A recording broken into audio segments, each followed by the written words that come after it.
and welcome everyone to this talk titled Masculinities and Everyday Gender Violences in Urban India, presented by the Rep Institute for Peace and Conflict Studies and co-sponsored by the South Asia Program and the Gender and Security Sector Lab. So today here with us, we have Dr. Shannon Philip, who is an assistant professor of sociology at the University of East Anglia in the UK, and a research associate at the University of Cambridge, also in the UK, and the University of Johannesburg in South Africa. Today, we're going to be talking about his first monograph that has been recently published with Cambridge University Press, which is titled Becoming Young Men in a New India, Masculinities, Gender Relations, and Violence in the Post-Colony. This research project explores youth, sexualities, urban transformations, and gender in what the Philip calls New India. So aside from that, what we're going to be talking about today is exploring the everyday urban spaces and social production of gender violence through ethnographic data, which is collected mainly by spending time, or as Philip refers to in the book, hanging out with young Indian men in New Delhi. And we're going to discuss the way the masculinities are constructed and performed and how they produce hostility, fear, and violence for women and girls who share these same spaces. With nothing else to add, welcome, Professor Philip. Thank you so much, Dr. Philip, excuse me. Thank you so much for being here with us, and we look forward to hearing from you. Thank you, Julia, and thank you everybody for having me, Sabrina and the team. Priyanka, thank you. I'm delighted to be here. I've never actually been to Cornell in person, but virtually I'm with you somehow. Hopefully that will change to a reality at some point soon. Today I'm really going to talk about some aspects of my research on masculinities and violence in New Delhi that I've been studying over the last few years.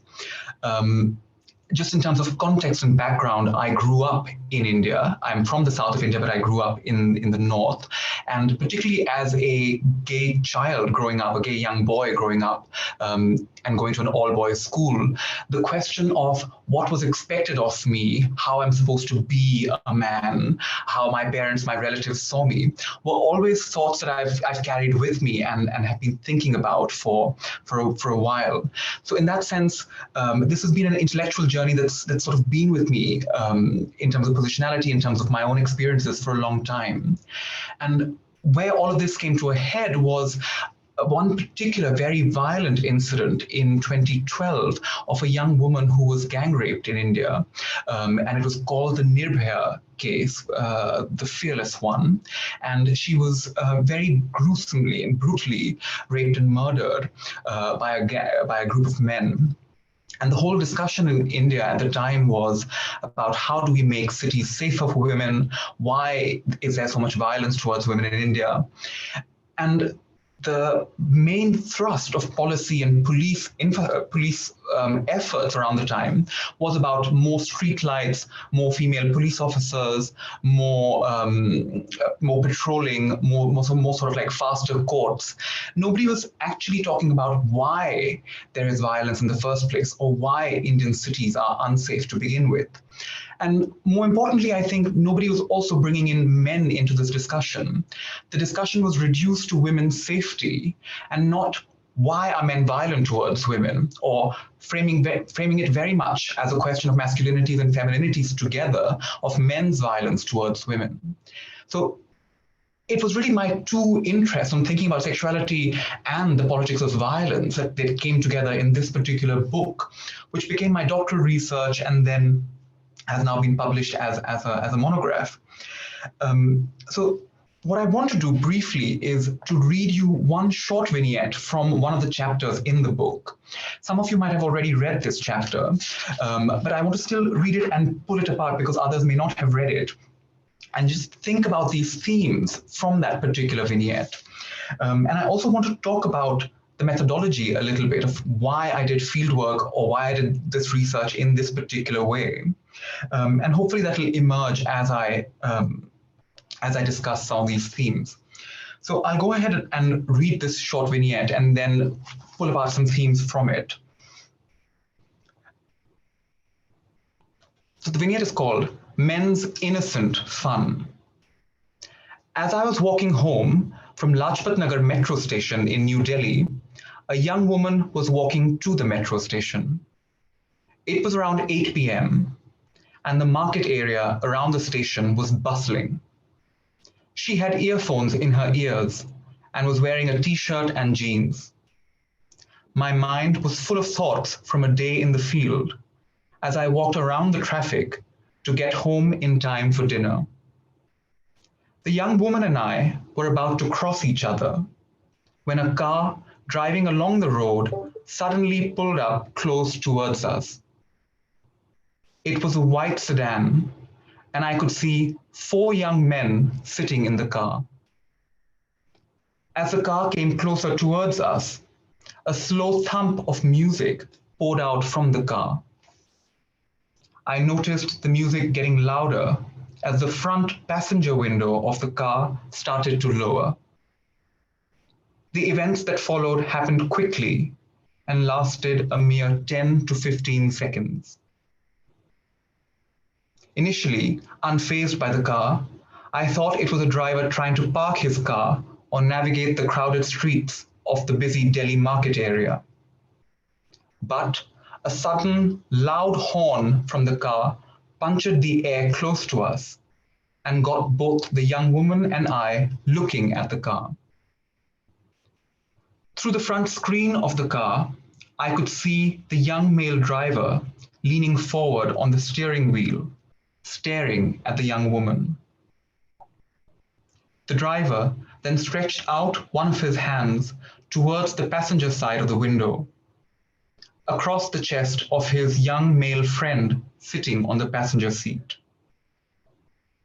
With his outstretched arm, the driver clicked his fingers at the young woman and waved at her with a smile. I could see both the driver and the young male passenger looking at the woman, waiting for her to respond. At that point, the young woman cautiously moved her hand to clutch the straps of her handbag. With the other hand, she took off her headphones and bent her body forwards to peer into the car window from a distance. I wondered if the young men perhaps wanted directions or some help. But then I heard the driver say to the young woman in English, "Hi, hello." The young woman did not respond. The driver then continued, "Shall we drop you somewhere, madam? हम आपको कहीं छोड़ दें, madam." Before the young woman could respond, one of the other young men sitting in the back quickly quipped in, "Yes, shall we fuck you, madam? हाँ, हम आपको चोद दें, madam." To this comment, there was a sharp and exaggerated burst of laughter from the 4 young men in the car. In a swift response, the woman took 2 steps back and moved away from the car. She had heard enough. At that same moment, the driver too swiftly and forcefully turned the steering wheel of the car back towards the road. The passenger window began to rise. The sound of men's laughter and music began to fade as the car moved away to join the traffic. The young woman replaced her earphones in her ears and flicked her hair back, moving her hands across her handbag a few times. Given how busy the market area was, the car moved barely 6 feet to join the traffic queue. The woman carried on her walk back to the metro station. I noticed that she slowed her pace so that she did not have to cross the car again.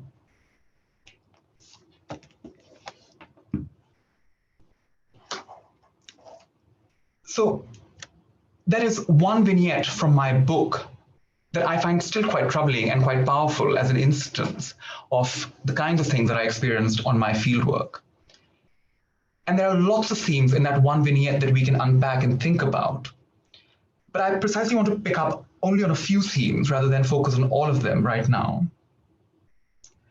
First of all, this was a routine occurrence for young men and myself. Hanging out with my young men, we would often go on bike rides or go to the shopping mall or go to the cinema. And these kinds of instances happened on a very regular basis when hanging out with young men. This was not a one-off incident, right?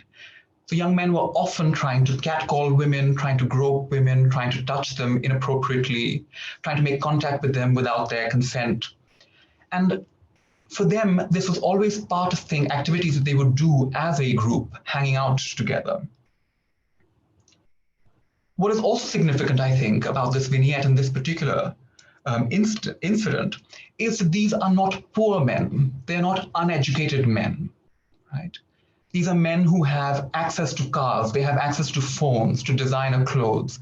They speak English, they use the word ma'am or madam, as we hear in the vignette.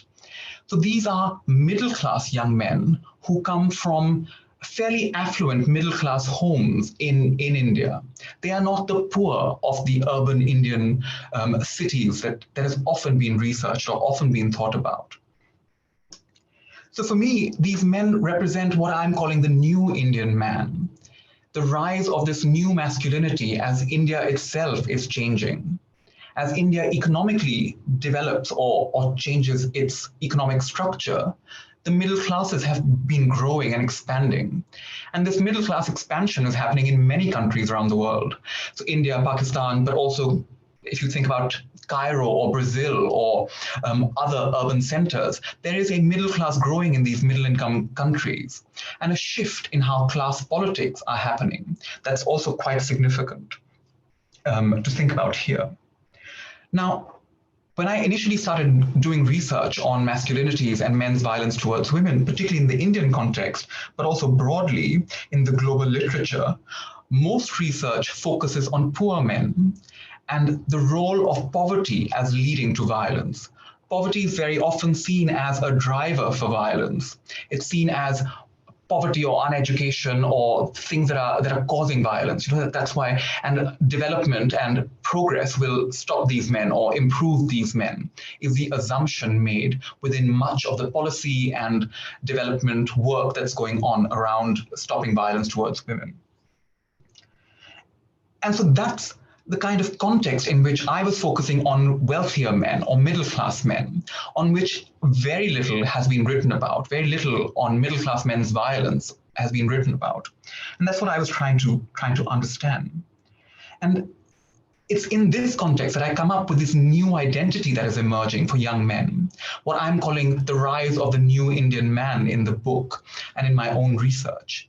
There's nothing new about this new Indian man. It's a new politics that is emerging around masculinities, right? And a new way in which patriarchy is reproducing itself is what I want to essentially argue. But for the next stages, I want to break it down into 3 points in how I would think about this idea of the new Indian man and his new violences. First is around the shift in identities and bodies of young men. So in terms of identities, these young men that we hear in the vignette would like to think of themselves as modern young men. They would like to think of themselves as developing or have changed, have refined themselves. So whenever I would ask them, what do you think about women's rights? What do you think about violence towards women? They'd be very clear. Violence towards women is the worst thing that can happen. We are good men. You know, we are protectors of women. We are not violent men. We want to look after them. We are modern men. And I would ask them then, who is the violent man? Oh, the poor man is the violent man. It's the lower caste man who's the violent man.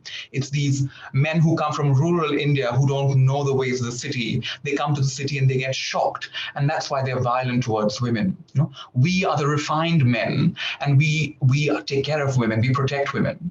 So this new Indian man thinks of himself as the modern man, as a new masculinity, right? But there's nothing new about his masculinity, because when I ask them, this is the narrative, but when I spend time hanging out with them in this deep ethnographic context, I can see a big gap between what they say and what they do. So they say that they are very progressive, they believe in gay rights, they believe in equality for women and trans rights, but yet when they are by themselves or when we are hanging out together, they love catcalling women or trying to touch women or trying to grope them. There's an absolute disconnect between what they say and what they do. And often what they do, they don't even think of as violence, because they think of this as male bonding, as fun that we will have, as things that you do as just innocent fun, right? And I'll come back to this point about violence in a second. The second point is around bodies. These identities of being a new Indian man also have to be embodied onto the body of this person. Now, a lot of research on gender and violence has often thought of men and masculinities in disembodied ways, right? Within gender research, there's a critique that feminists keep making that there's been an overemphasis on women's bodies, an over-objectification of women's bodies, a constant looking at them. And within masculinity studies, there's been an equal ignorance or a lack of attention on men's bodies and not much focus on men's bodies. And that's what I was trying to get at too, as an embodied practice, identity as an embodied practice for young men. So in the vignette, we see, for example, that these are smartly dressed men who are using a car, they're listening to rap music, they're going around as a group of other smartly dressed young men. And the guy, he touches this other man and he's sort of touching his chest and clicking his fingers. For men, what is happening amongst themselves within the context of India is that there is almost a desexualization of the male body. The male body is seen as a body of brotherhoods. We are part of a brotherhood, and a woman's body is hypersexualized. Right? A woman's body, particularly in public space, is seen as a hypersexualized body that you can target and you can think about. A man's body is seen as a body that can be in a public place all the time. But a woman's body in these contexts, particularly in a patriarchal context, is linked more to the home, to the space of the home, to the private sphere, that's the place where a woman's body belongs, right? In New India, with women working and traveling across the city, some of this changes, but fundamentally in a patriarchal society for these young men, these ideas don't fully go away. They take on new forms, they take on more sophisticated forms. So women, and a lot of writing in India has happened around this. Shilpa Padke, for example, is a scholar working on women in India, and she writes that when women are going to work in Delhi or in Mumbai or any of the big cities, they would often carry a book or a bag in front of their chests to sort of cover their femininities and protect themselves whilst they are walking up or down the street.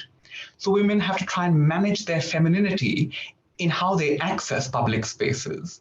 Because in everyday practice, women's bodies are still seen as hypersexualized bodies in public spaces.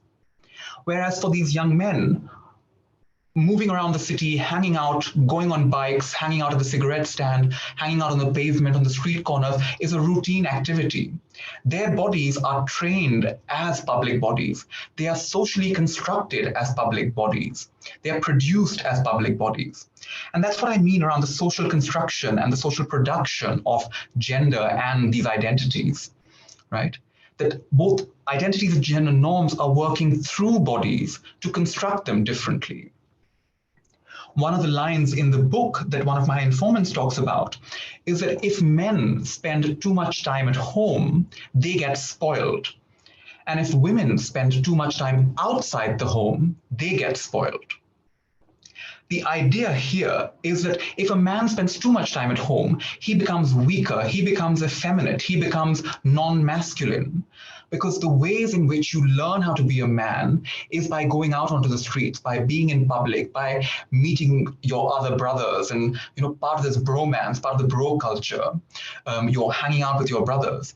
But if a woman spends too much time outside the home, she gets damaged, she becomes too sexualized or too worldly wise and stops becoming a good, respectable woman. Right? So there's a very strong relational aspect of masculinities and femininities in how they're playing and constructing the sexualities and bodies of men and women in relation to spaces. That's what I really want to highlight. So in the vignette, the men tell the woman, "Oh, yes, ma'am, shall we drop you somewhere?" shall we take you from point A to point B? Because they see this as part of masculine duty, as part of being the good modern man. Dropping a woman here or there is an activity that a lot of boys would do for their girlfriends or for their sisters. They are a good man if they are facilitating the limited mobility of women, helping them move from one place to the other. A woman who's by herself on the street is almost out of place, right?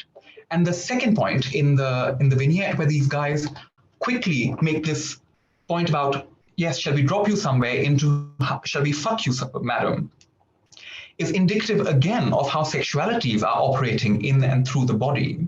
Within a heteropatriarchal context, it's men who do sex. Women's bodies receive sex as conceptualized by these men, right? So these men are being good men by doing their duty of dropping and picking up women, because women shouldn't be in a public space anyway. And they are also being good men by doing the active, penetrative act of sex and sexuality in the way heterosexuality constructs men and heteromasculinity.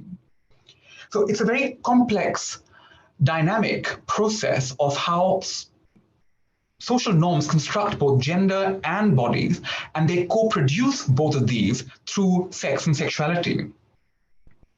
But all of this is next related to the space itself, which I've already touched upon, the home and the city, right, as two distinct spaces.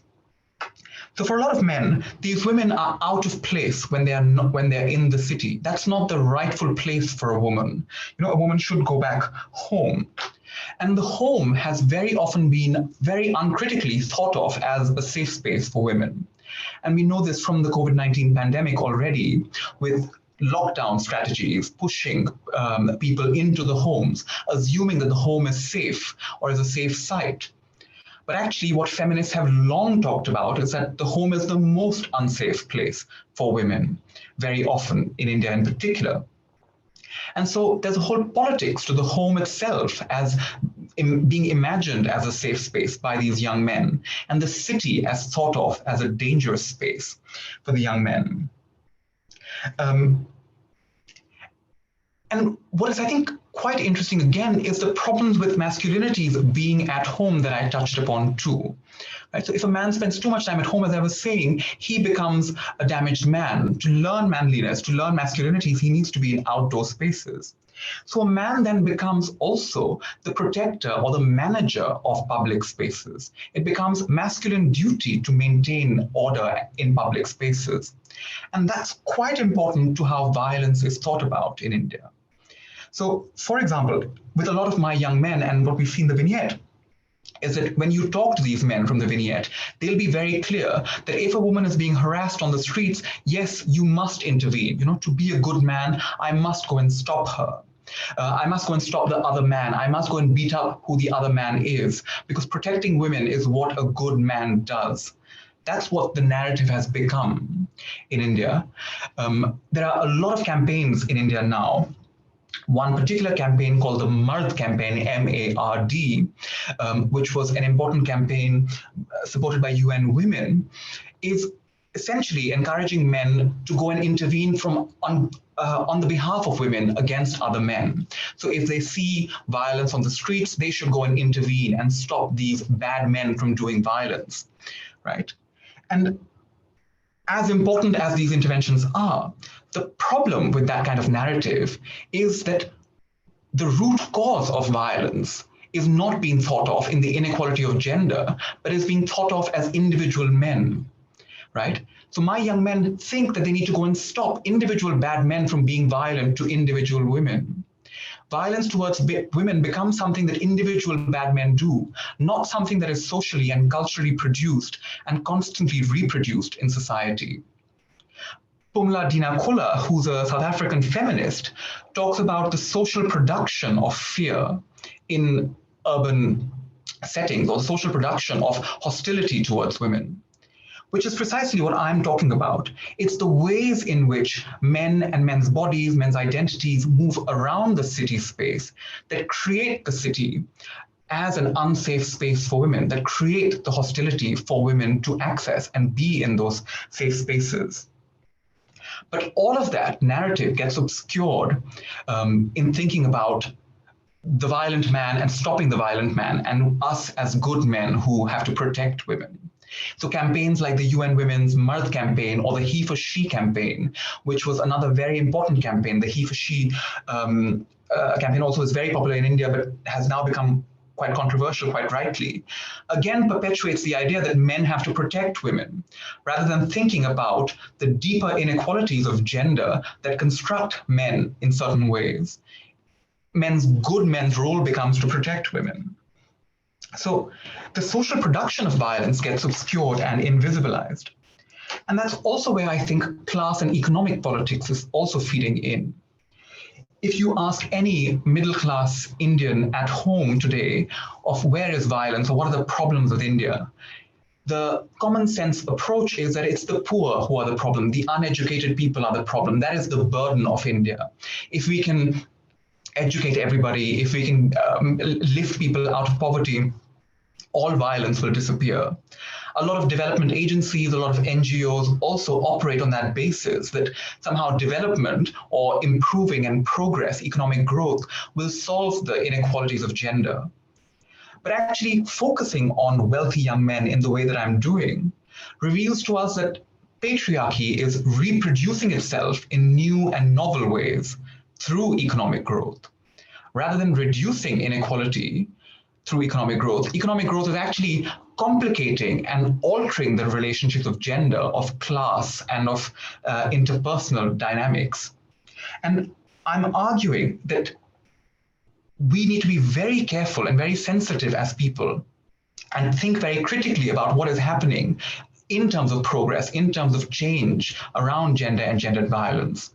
So if you were to interview my young men in the way that I initially did, all of them will say all the right things. Yes, we believe in women's rights. We believe in gay rights. We believe in equality for women. But if you start looking at their actions, if you start looking at what they're actually doing, we'll start finding evidence of a lot of patriarchal privilege, gendered privilege, class and economic privilege, caste privilege, reproducing itself in new and more complex ways, in very nuanced ways, is what I'm arguing. And this is very important if we are to really think about gender equality. Some of your previous discussions, I think, have focused around this focus on what is the status of women and thinking about women's safety. But men and masculinities have to be a part of that discussion to think about how masculinities are changing, how patriarchy is changing, how it's reproducing itself, not just reducing, but reproducing, how it's taking on perhaps new forms whilst also changing. That's quite important to think about. The idea that addressing poverty will solve violence, again, is quite important. But that's not the end of it. We do need to very critically think about the deeper social and cultural gendered processes that are going on in societies to really get to thinking about progress and equality, right? So with my young men, they will all talk about how, yes, we need more streetlights, we need more police officers, we need faster courts, better judicial processes, more laws, and all of that is very important. I'm not denying any of that. But what happens to all of this other stuff of patriarchal violence that is getting reproduced in these new nuanced ways? Because these are cultural and social processes that are not going to be addressed if you just build new streetlights. So the vignette that we're talking about, that I read to you, happens in a busy marketplace of New India, which is developed and clean and has CCTVs. There's no violence per se, no blood, no screaming, no broken glass. But yet there is a whole new form of violence, a new form of hostility, a new form of socially constructed fear that women are experiencing in India. And that's what I'm trying to get at. And this is a social and cultural fear that I want to talk about. So I'll wrap up my thoughts there with this final point about what the futures of gender equality might look like. And the futures of gender equality really have to think relationally, both between masculinities and femininities, and not just think about women and women's empowerment, but also what is happening to men or men's the need for differently empowering men, or thinking about changing masculinities and changing forms of masculine privilege that we have to address. With a lot of gender scholarship, one of the most important things, I think, for a gender equal future is to also not think about curtailing women's freedom, as has been promoted in some aspects in Indian society, to make women safer, that you go to safe places, that you go to places that are well lit, you go to a mall. That is a curtailment of women's freedom, and that is not how you make a city safer. What needs to happen is a curtailment of men's rights, of men's power, of men's privilege. And that is a more complex, more challenging task. And it's very similar to how race scholars in the US in particular have been talking about racism, right? The production of race by not focusing just on black or brown bodies, but actually looking at whiteness and looking at how white power is reproduced in society. And in the same way, I'm arguing that we need to think about how masculine power, how patriarchal power and privilege are being reproduced in society and perpetuated, rather than just thinking about how to make women safer, because it's part of this relational dynamic. And the power of masculinity is, just like whiteness, lies in making itself invisible, right? Just like white scholars of race talk about how race and racial power, white privilege, marks the black or brown body as a racialized body, invisibilizing white power or whiteness. The same thing happens with masculinity, where gender becomes about women. Women and women's bodies become the marked gender. But men are also equally gendered beings, bodies that are constructed. So the gendering of men also has to be foregrounded and thought about very critically for the futures of gender equality. So that's a big, broad set of themes and reflections that I want to share with you. I'll stop there, and hopefully there'll be more discussion that I can pick up and reflect more thoughts on. So thanks for listening. Thanks.